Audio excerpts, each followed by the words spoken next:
So the teaching is done. If you have questions, you are welcome. I have a question, Rinpoche. Please go on. Prostrate to Rinpoche.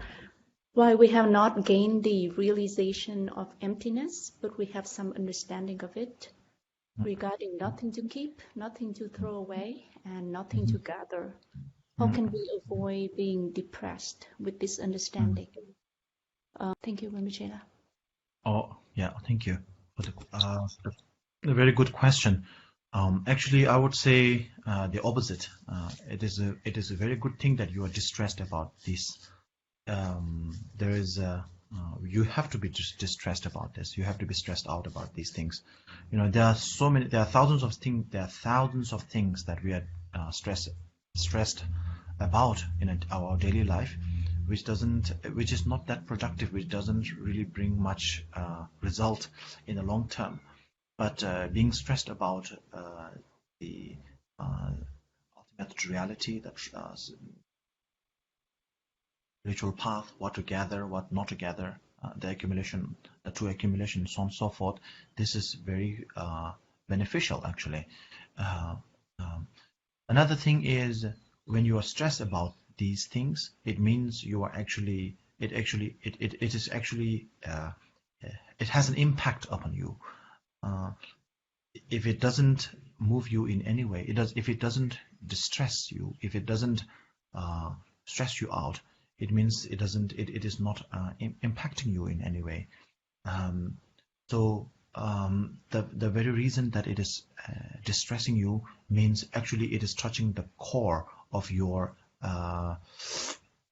It is actually touching the core of your grasping of the self, the reality, the reality that is designated by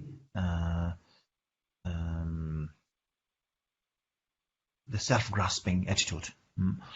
So, one example: when we work out, when we exercise, when we run, there will be muscle pain. There will be, we will be exhausted. We will be short-breathed. We will be sweating, and so all these things. These are signs of distress. The body is telling us that it cannot handle these things.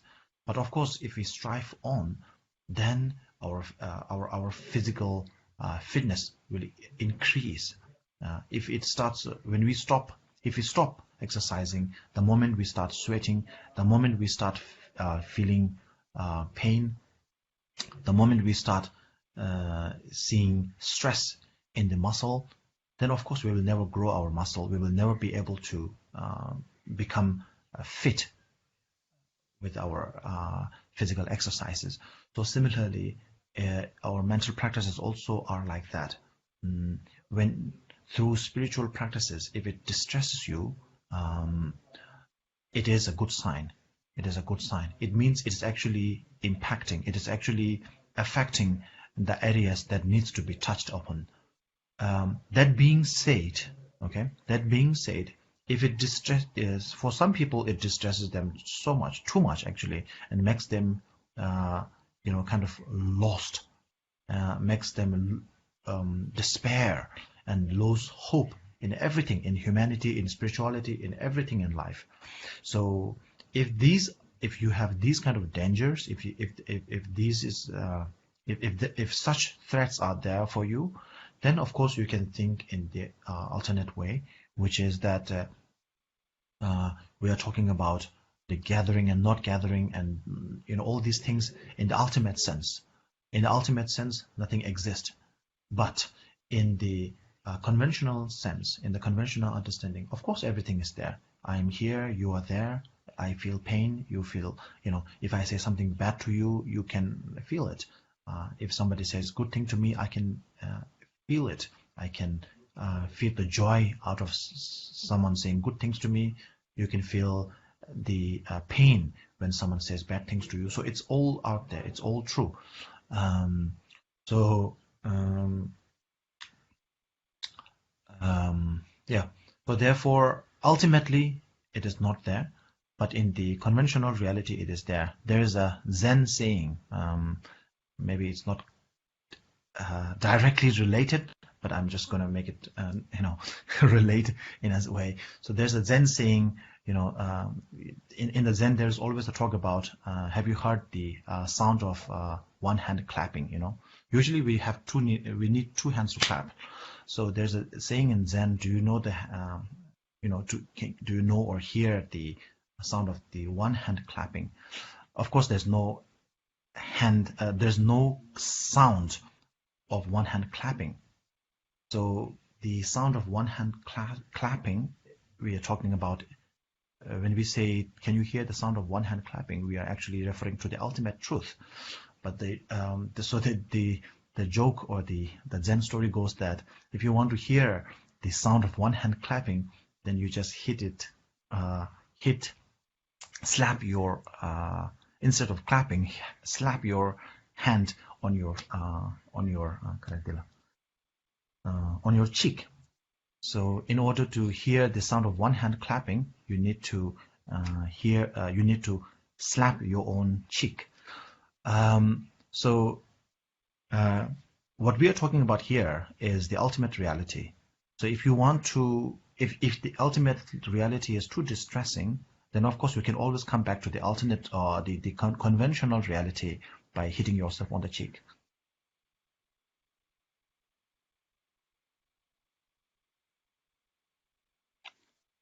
Okay, next please. Good question, Rinpoche.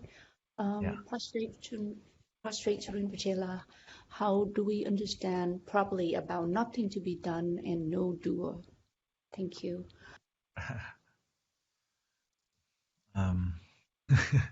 Why do I have a feeling that it's got something to do with laziness? There's nothing to do. Anyway, so as I said before, there is a doer. There is something to do. There is a doer. If you hit yourself with one hand, if you slap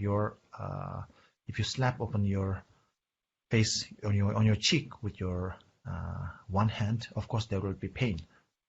Meaning there is something to do and there is something not to do. The conventional reality is always there. The ordinary reality, as we call it, the reality that we interact with on a daily basis is always there. So, but on the ultimate reality, of course, nothing is there in the sense that all the things that we perceive to be painful, to be a necessity, to be something that we have to do, to be something that we do not have to do, to be something that we have to avoid, are all nominally designated and not there. So therefore, understanding properly about about nothing, doing nothing, and nothing to be done, one needs to understand, as I said before, the very, very first rule, the first point, which is the ground reality, has to be established first. And when you have the ground, then you can build upon the ground each floors of understanding, different floors. There's no path, there is no gathering, there is no nothing to avoid, nothing to gather, so on and so forth. So different floors of realization can be stacked upon, can be built upon after getting a firm understanding, firm grounding, a firm grounding of the first point, which is the basis. So even though we feel like we can understand it, because I'm explaining it in simple English, and it's you have a very good translator to be translated into your own language. So you can I'm using very simple words, so therefore it's quite comprehensible. But literal understanding of a certain term and the spiritual realization, experiencing the spiritual realization of the of the theme is totally different. If it's like so the spiritual understanding is not like scientific, is not like studying material fields. Like if you have a mathematical problem or some scientific problem or some scientific complications, it can be explained, and once you understand it, once you get it, you get it. That's it. There is nothing further to go. But in spiritual realization, most things are easy to comprehend. If you, for example, let's say compassion is very important. It's very easy to understand. Of course, compassion is important. You know, we all need love. Oh yeah, we all need love. It's very easy to sort of comprehend. It's easy to sort of like get it, and to get it within. That is the problem, you know, to get it and to get it within. So this is the difference. And in material knowledge, in all different material knowledge, whether it's a mathematical, scientific, or economical, or whatever, once you get it, you get it. But with spiritual practices, with spiritual knowledge, once you get it, you haven't got it yet. Only when you get it within, then you have got it. Good question. Oh, next, please. We have last one. Yeah. Dear Rinpoche, how do we motivate ourselves if the ultimate reality is not there? Very good question again. So the reason we always look for an ultimate reason, you know, what is the ultimate reason we do it? What is the, you know, why are we doing it? You know, we always need some sort of a tangible, sort of something that we can point at, something that we can touch, something that we can feel, something that is, what is the term here? Something that we can, you know, we always look for an ultimate explanation. What is the main reason why we are doing this? What is what is the you know? So we always ask ourselves that all the time. The reason we do that is because we are so much accustomed to materialism. First thing, because we are so accustomed, so used to materialism. So therefore, we always need something tangible, something something tangible to tie with. So if it is an ultimate reality, there should be. If there's no ultimate reality, if nothing exists ultimately, then of course, what's the point of doing any of these things?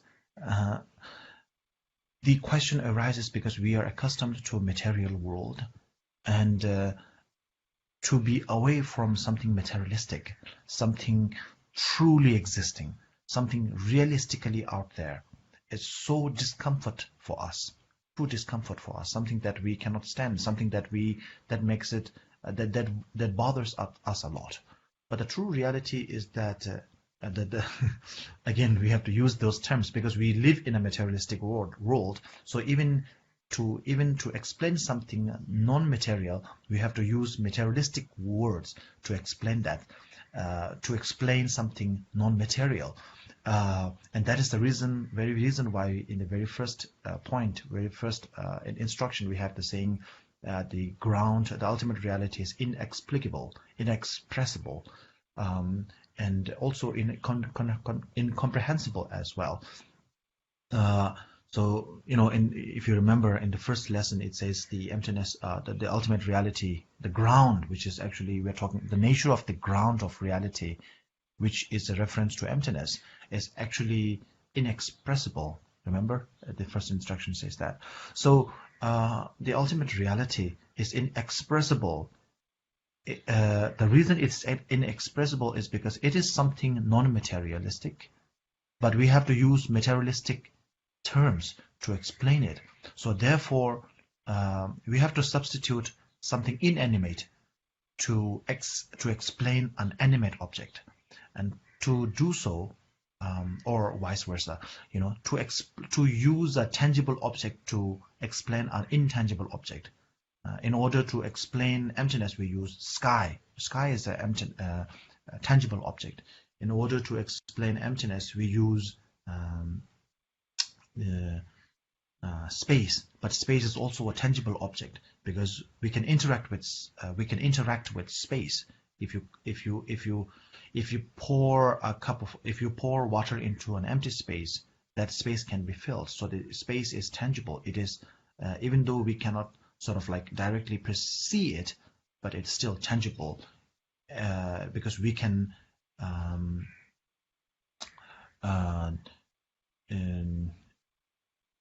abuse, so to speak. We can abuse its territory. Something that is seemingly intangible as space.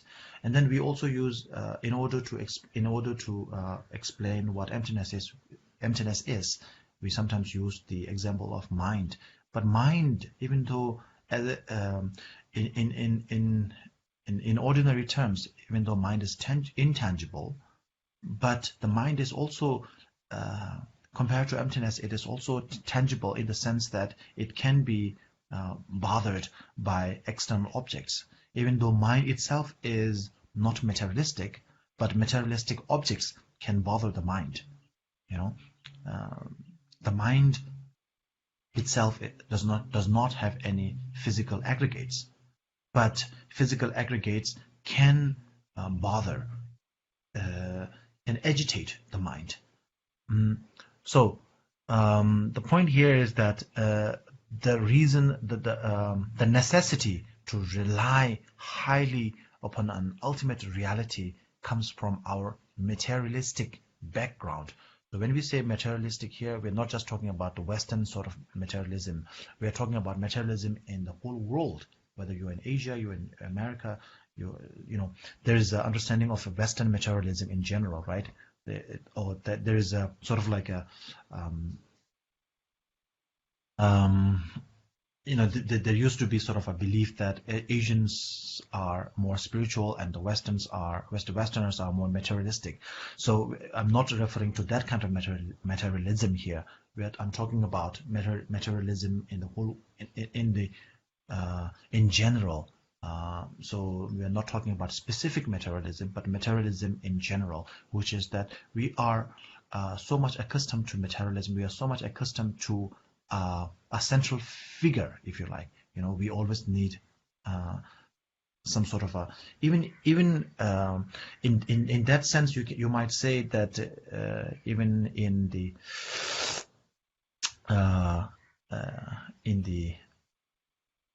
in Asian cultures or we also rely so much upon materialism by relying upon a central figure. We need, the head of the family or the guru, which becomes the central figure of the whole sphere of spirituality. So we rely so much on the guru, and the guru becomes the central figure. So we become materialistically reliant upon the guru. Once we understand the true teaching of the Buddha, we ourselves are our teacher. We do not have to rely upon a materialistic guru out there. And that is the very reason Buddha said, you are your own master. And also he said, you are your own enemy. You are the person who is destroying you. You are the person who is building you. So therefore, since you are your own builder and your own destroyer, so therefore you are your own master. And there is no need to rely upon external materialistic figure out there called guru. So anyway, as I said, to summarize, this need to rely upon an ultimate reality. If there is no ultimate reality, then I lose all my hope. There is no there's no motivation to keep me motivated. I need an ultimate reality that is actually a materialistic. This comes from materialistic conditioning, and we have to shell off. We have to unshell ourselves from that conditioning. I think that's it, right? Yeah, we have no more questions, Rinpoche.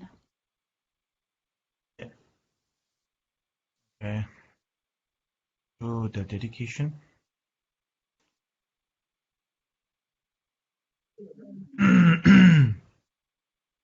Yewan di nyordo da